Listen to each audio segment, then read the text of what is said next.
What you are about to hear is highly classified.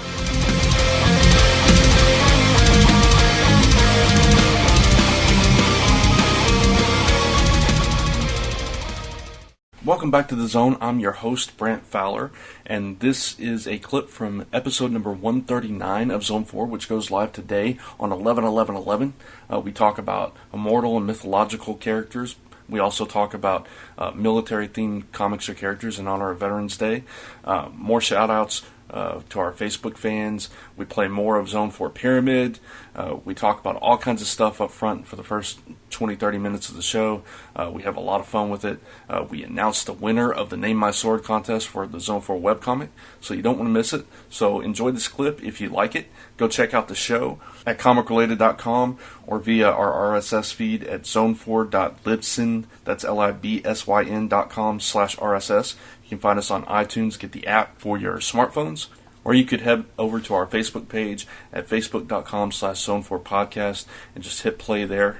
And while you're there, hit the like button and you'll get a shout out on the show eventually. And as always, thank you for listening and enjoy the clip.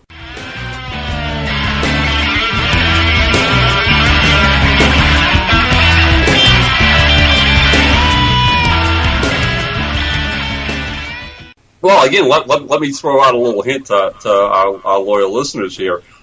In a few weeks, we are going to be doing a follow-up to our episode early in the year, our Fringe dedicated episode, because the show is back for its fourth season. And we're not going to give it away, Brant, but we are going to have a very, very special guest that night. So yes. You want to stay tuned and follow along, because this worked out really neat. And again, like I say, we have a really unique guest that's going to be on our second Fringe episode, so you don't want to miss that one. Yeah, and especially since this guest is retiring from the Star Trek convention circuit and he's retiring from acting, you definitely don't want to miss this episode. And I'm not putting out any spoilers. His name rhymes with Menard Demoy, so just putting it out there. We can promise you for sure that he will only retire about 5 or 6 more times. Then he's finished. He's done. Segway! I'm telling you, Gordon, Star Trek's on your mind today. I caught a little bit of your Whoverse today, which I hadn't listened to before because I'm not a big Doctor Who fan, but I definitely wanted to check it out to support you. So I tuned in, and what do I start hearing? I start hearing talk about Star Trek. I'm like, am I listening to the right thing? There's another show on the same station called Live Long and Prosper, and we had Admiral Hawk be a call-in guest. Ah, okay. And so that's why we were talking Star Trek, and it's like, I'm not trying to make fun of other fans, but when you start, it's kind of like, I was a little confused by the fact that, okay, he's a Star Trek guy, he's an admiral, but what is he the admiral of? like, okay, Captain Ron, Airship 27, fits perfectly. Yeah. But what is he the admiral of? It's like, can I be like Ensign Sparky? What am I the ensign of? He's the admiral of the lollipop. It's a good ship. Oh, there we go. I was about to make that same exact joke. You gotta be quick, baby. You gotta be quick when I'm on here. And start singing, "We're the Lollipop Guild." Here we go. We had trick or treat a little while back, and all I could see was this little girl showed up at our door dressed up like Dorothy. My wife was beside herself, so we were all singing the Lollipop Guild. Nice. Here you go. All right. So I'm curious, Gordon. Are they Trekkies or Trekkers? What is the appropriate term for Star Trek fans? Do you know? The appropriate term is, who gives a... And on that note... That's another group we've offended. All right. Oh, man. Oh, God. All right. Segway! All right, so what's going on? What's everybody been up to this week? Well, I have to challenge Gordon's commitment to Doctor Who, because if you look at my Facebook page, mm-hmm. you will see the beginnings of a TARDIS tattoo Yeah, I did on see my that. forearm. I wasn't sure if that was your forearm or your leg. I Yeah, didn't. my forearm. It's a very close shot. So Yes, yeah, I okay. know, I know. Cool. Is that a new contest? Guess what part of the anatomy? Yeah. Name this part of John's anatomy. That's a very very detailed tattoo though, and You it's should getting see where I'm colored. getting the sonic screwdriver put.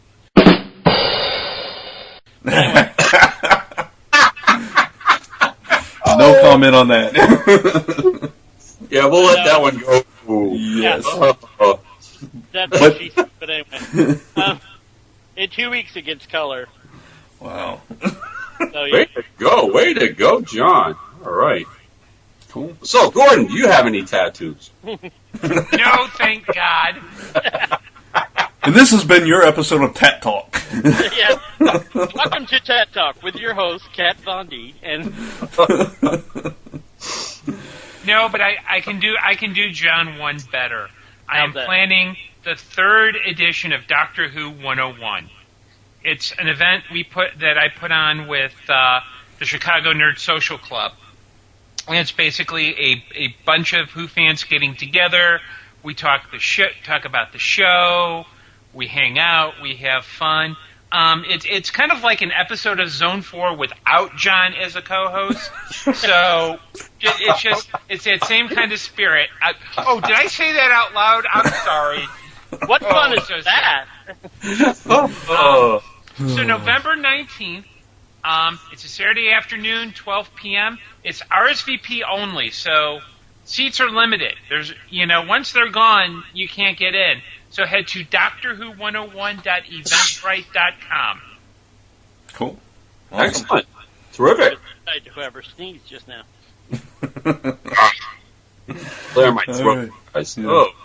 So what's been? I mean, Ron, you just celebrated a birthday, so tell us a little bit about that. Yeah, I did. Oh, I did. I was 65, and I am now 65 in a day. But yesterday was a blast, beginning to end. A great time. I inaugurated a little coffee Klatch group here amongst some local comic creators, like Mike Barron and a couple of professional comic book artists. And aside from Ohio being the comic center of the world, who would have thought Fort Collins, Colorado, would have a staple of comic creators like this? And after Mike introduced me to some of these people a few months back, I basically suggested the possibilities of us all getting together once a month for breakfast at a local coffee shop. And as luck would have it, our get-together was yesterday morning, which kicked off my birthday celebration day. I had a ball with the guys, and after that, the family had a nice party set up for me. I woke up, logged on to the first 100 of over 300 well-wishers that I would receive during the course of the day on Facebook. So thank you, everyone out there who was kind enough to wish the captain a happy birthday. I most humbled by that and very appreciative. And it really, it's really nice to be a part of something like this. And I hope everybody shared in the fun. I was telling Brant earlier before we started recording, I have a colleague, Nancy Hansen of Connecticut, who posted, I thought, one of the more astute observation of the captain's birthday. She said 65 is not only your age, it's also the speed at which you go through life. So very much so, Nancy. Thank you. Yeah, awesome day. Absolutely one of the best birthdays I've ever had.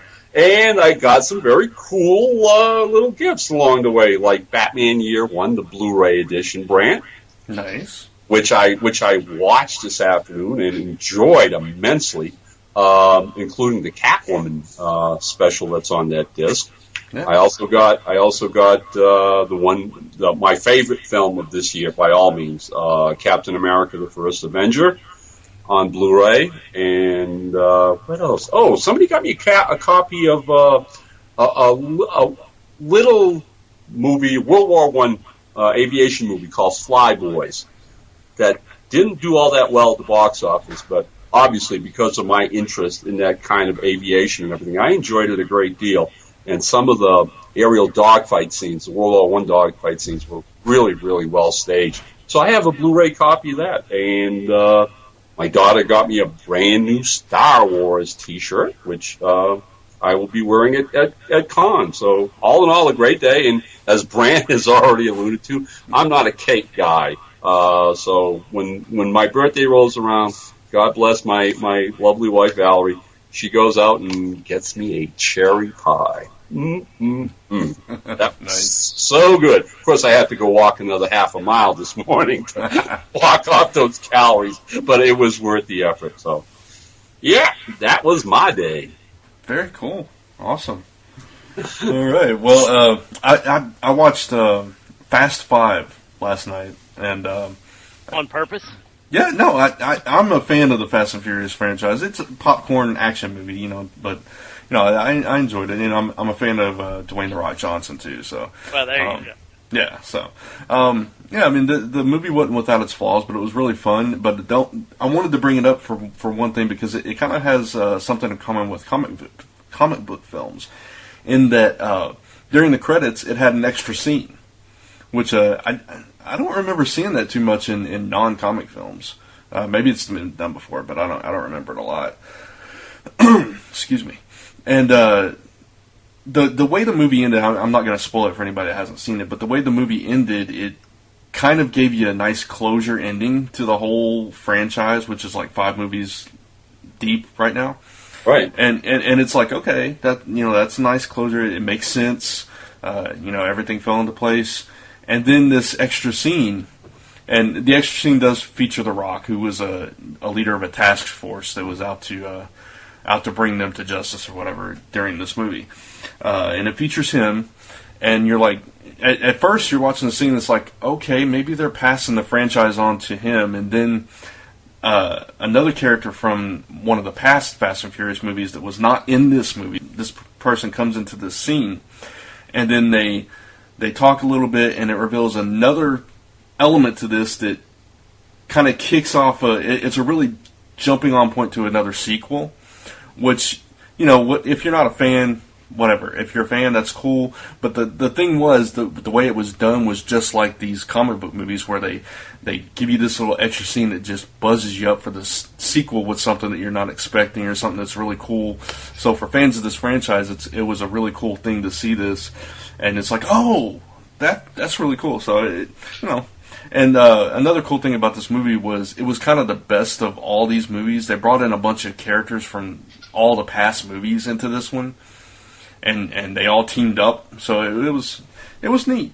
So I just wanted to mention. So one of the things I've always appreciated about the Fast and Furious movies, and I haven't seen. I've seen the first one in its entirety. I've seen clips of the others along the way, but I always got a kick out of the fact that,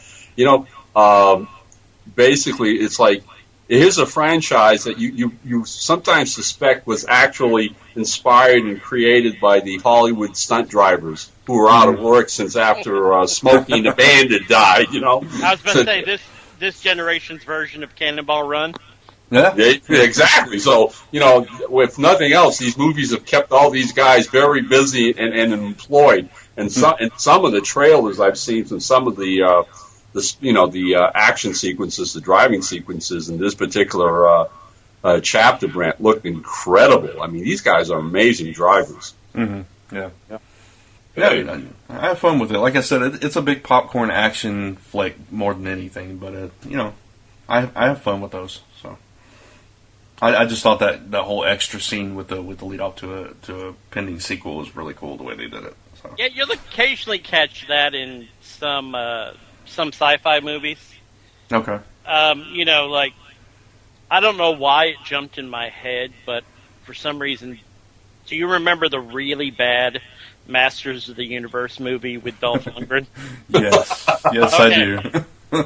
There's a scene right at the end of that where Skeletor, I don't remember exactly what happens, but something visual happens and you hear his laugh. I do remember that now that you mention it. Yeah. And, every now and then some other sci-fi movies will do it, although I can't think of another one off the top of my head. Well, I've been hearing rumors that they're trying to talk Bruce Willis into doing another Die Hard movie. Oh, good lord! And I'm Is like, Die Hard in a nursing home? well, I was going to say, are we going to call it Die Soft? Die Hard of the Living Dead. There you go.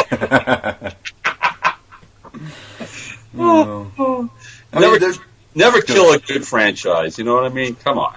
Yes, yeah. It's just sometimes you wonder once they have so many movies under the belt, what more could they possibly do with this? Which, with Fast and Furious, it's the same thing. They've done 5 movies of fast driving cars. What can they do? But they keep adding elements to Stop it. with the Transform. You cut out there, Ron. What'd you say? Transformers. Oh, boy. You're standing Okay. close to the mic, Ron. Ron roboted out. That's right. He transformed. All right, so are you still with us, Ron? Yes, I am. Okay. You're cutting out. Oh, that's bad. That's bad. Tell your wife to quit using the microwave at the same time. You don't eat popcorn during the podcast. I'm done eating my last sugar.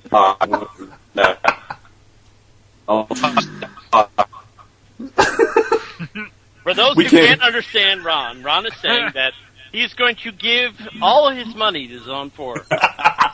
He's going to change his will today. And his money, all the money, all his acquisitions in the world, they're all coming to Zone 4. And just by chance, I get to be executor of this.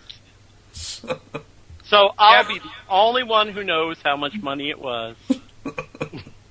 Yep, and Ron, you might want to have your computer checked out. I suspect there are some parts that were made by Radio Shack. No doubt. Oh, he's back. Hey, there he is. I'm back.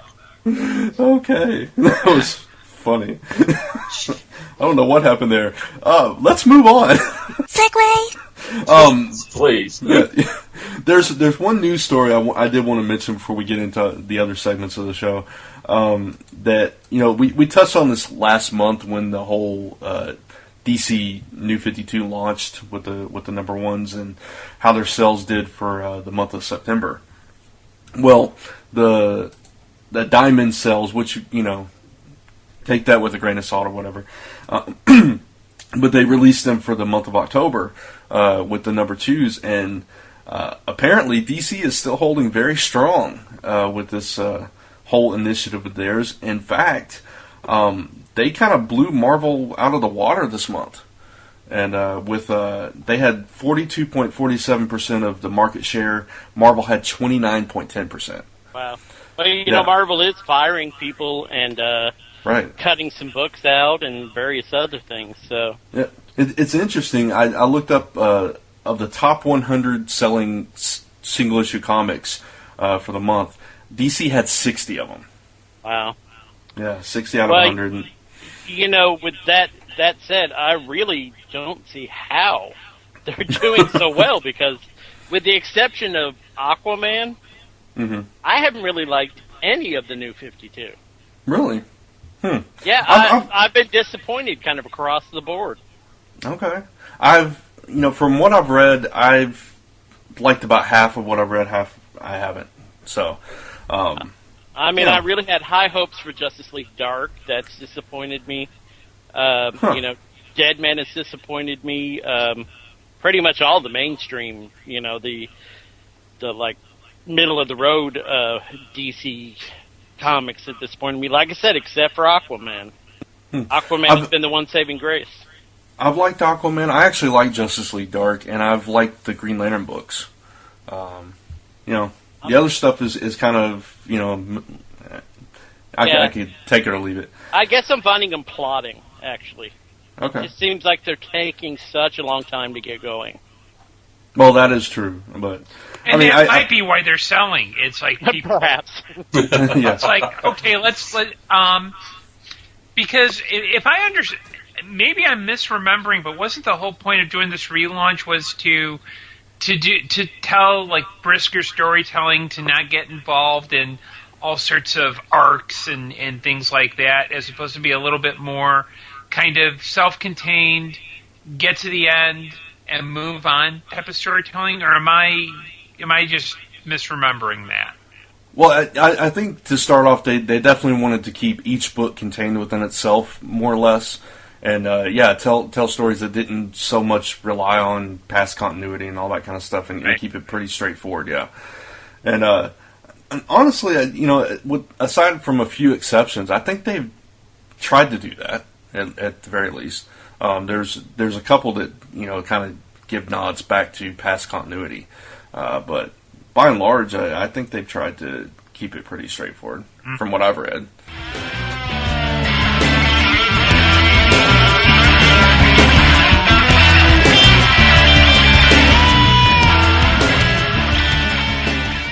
And that's your clip for this week's show. Again, if you'd like to hear the rest of the show, head over to comicrelated.com, check us out on RSS, hit our Facebook page, listen to it there, find us on iTunes, get the app for your smartphone, and we thank you for your support. We hope you're enjoying the show. Send feedback at zone4@comicrelated.com, subscribe to the channel, and have a great weekend. Here comes the Human Torch, flying up ahead. Member of the Fantastic Four, led by Mr. Fantastic. The Invisible Girl, Mr. Fantastic and the Human Torch. Hey, it's a thing. Fantastic. This has been a Gonzo Goose production.